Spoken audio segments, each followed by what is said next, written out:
Yes, children, back again to chapter number 5 of Hornbill, the alien planet. Okay, the very interesting chapter, and now we are into the last page of this chapter. Find page number 46 in your book. Now, what are we going to cover? A very interesting and very prominent topic, that is the exploding population of the world. Not only of the world.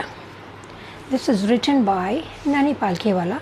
So mainly he will touch upon the exploding and over-exploding population of India in this one. So now let's come to the facts and figures over here. Okay, here he has mentioned at what rate the population is growing. What he has written here, that around the year 1800. Okay, around the year 1800, the world's population hardly reached.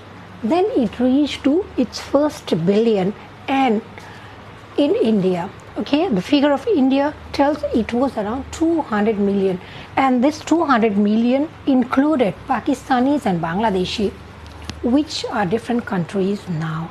But those days, it was very much part of India, so this 200 million included them also.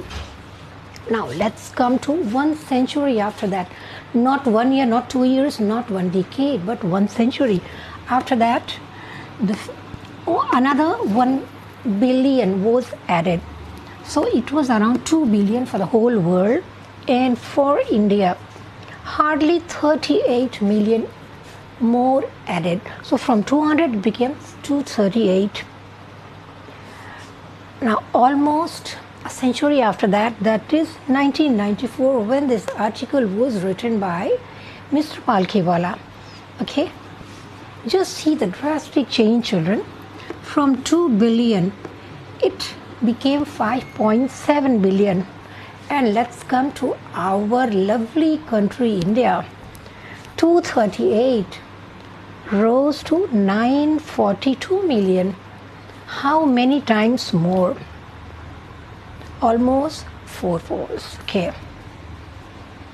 Now after this, when this article was written, the population of India, according to what Mr. Palkhiwala has mentioned over here, it was around 920 millions. What he has written today means 1900, and as it is written 1994. Okay. But as on today, that is 2020, okay, it is 7.8 billion in the world population. Hardly 2 billion has added. But in India, drastic means super drastic increase. While it was 942 million in 94 when the article was written, today it's 1,366 million, that is 1.36 billion. And where are we standing today? We are the second next to China. China's population now is 1.40 billion, and we are just standing close to China, that is 1.36. So is this good? This is not good, children, because the rising of population, okay, here it has written, the rich gets richer and the poor beget children, which means they condemn to remain poor. Why they condemn to remain poor? Because for rich people, when they get education, they get proper education and they know how to control the population. But poor people, they get poorer and poorer because they are under the impression that getting more children means getting 2 more hands to work. But where is the work? Where is the work? There's a limitation for everything. Getting more children doesn't mean that we get 2 and 2 more hands. We get 1 more mouth to eat. Okay.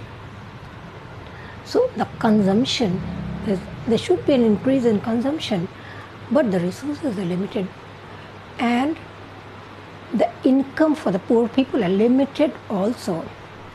The poor people, when they cannot survive their own small family, if they keep on getting more and more children, how will they feed?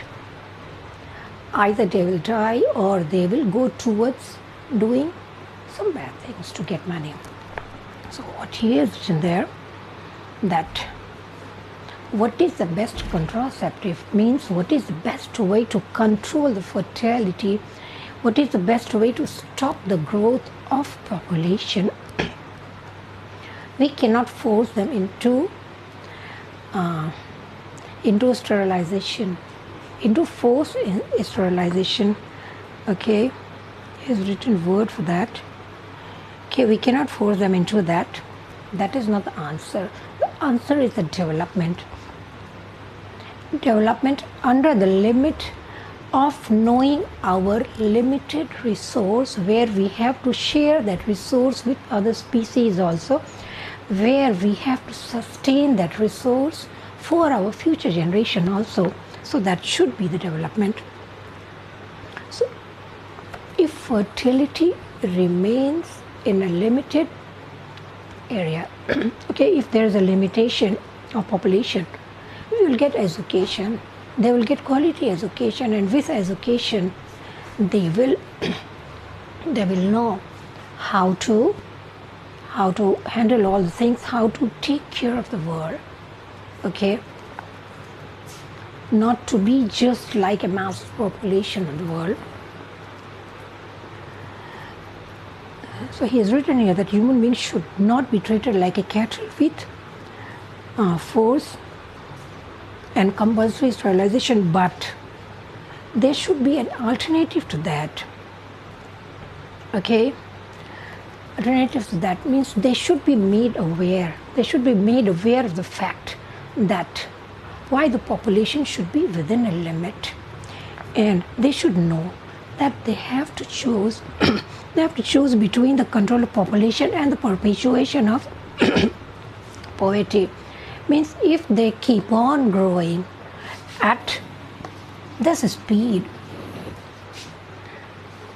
poverty will be perpetual, never ending. Forget about never ending. The poverty will keep on increasing and increasing. So they must. So it is our utmost duty to make people aware about the population. Okay, and this should be the topmost priority. That's what he has written here, that it should be the topmost priority to control the population, because the alarming figure, okay, the world figure is not that much alarming, but the population growth in India, okay, that's drastic. Okay, if we see the records, okay, what does the government record says? Okay, the population in the world grows. There are 170 new births every minute.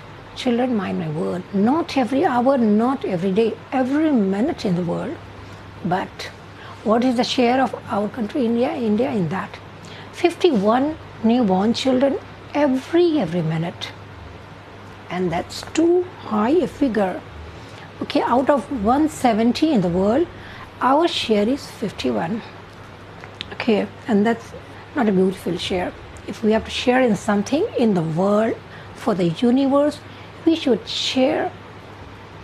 We should give our hands towards a betterment. Okay, so at last what he has written. For the first time in human history, we see a transcending concern for survival, not just people but of the planet. Now what is a transcending concern? That is a major concern. Now what is our major concern now? Now that is the very first time when the Green Revolution was introduced by New Zealand. After that, it really never looked back. Okay, people are aware that they are living on an earth which is breathing, and yes, they realize that it is ailing, it is sick, and it is breathing very hard for the survival, our earth, our planet.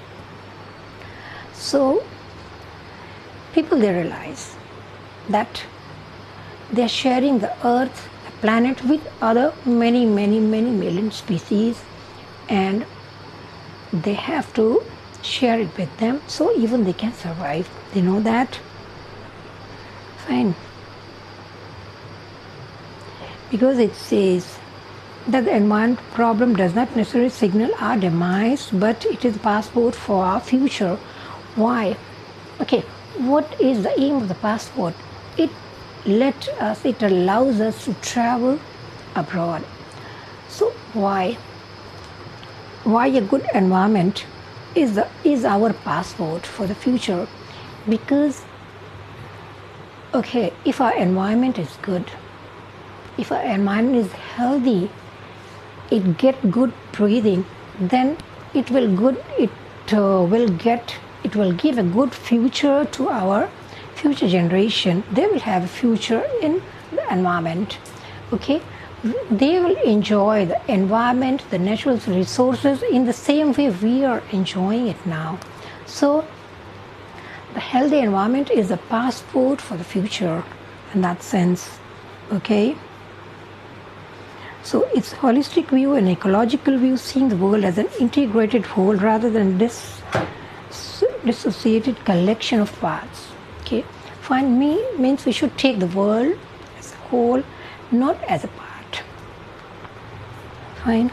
And here it has written that, she has written that industry has a most crucial role to play in this new era responsibility. Why? Why the industry's role is also vital here? Because the chairman of DuPont, Mr. Edgar S. Vollard, okay, he was the chairman, but he declared himself as the chief environmental officer. He says that I'm not only the chairman, don't take me as the chairman, I'm the chief environmental officer. And children, all of you know very well that DuPont is very well known. It's a very big player in chemical industry. And if the chairman of that industry, that plant is telling that he is the chief environmental officer, then it's a good sign, and all other industries in the world should also come forward as the agent, okay, as the agent of this environment, as a caretaker. Okay, and in the last paragraph he has mentioned statement made by Madame Margaret Thatcher when she was in prime ministership. She mentioned that none has passed so decisively into the current coin of English uses as her. Did she say? No generation has a free hold on this earth. All we have is a life tenancy with full repairing lease. Okay, means no generation, not our forefathers, not the coming generation. Nobody has a free hold on this. Nobody is the owner of any small piece of land. It doesn't belong to them. Okay, if we can buy it from money, but once we are gone, the earth will remain here, the soil will remain here, the land will remain here. Okay, we cannot be the owner of that land. We cannot own the earth. We cannot own the planet. Okay, all we have is we got it on lease and we have to keep it intact. Okay, that is keep it repaired, keep it intact. Fine, children. So at the end of this lesson, a very beautiful line has been mentioned by Mr. Lester Brown. And as you can remember, who was Mr. Lester Brown, who told us the 4 biological factors or concepts of this, or that is fishery, fishery, forest, grassland and cropland. And at the last lines of his articles, he mentioned that we have not inherited this earth from our forefathers. We have borrowed it from our children. So children, that is the whole essence. this particular line is the whole essence of this chapter. Means we have not inherited this earth from our forefathers. When we came into this existence, we have not inherited it. Okay, inherited it from our forefather.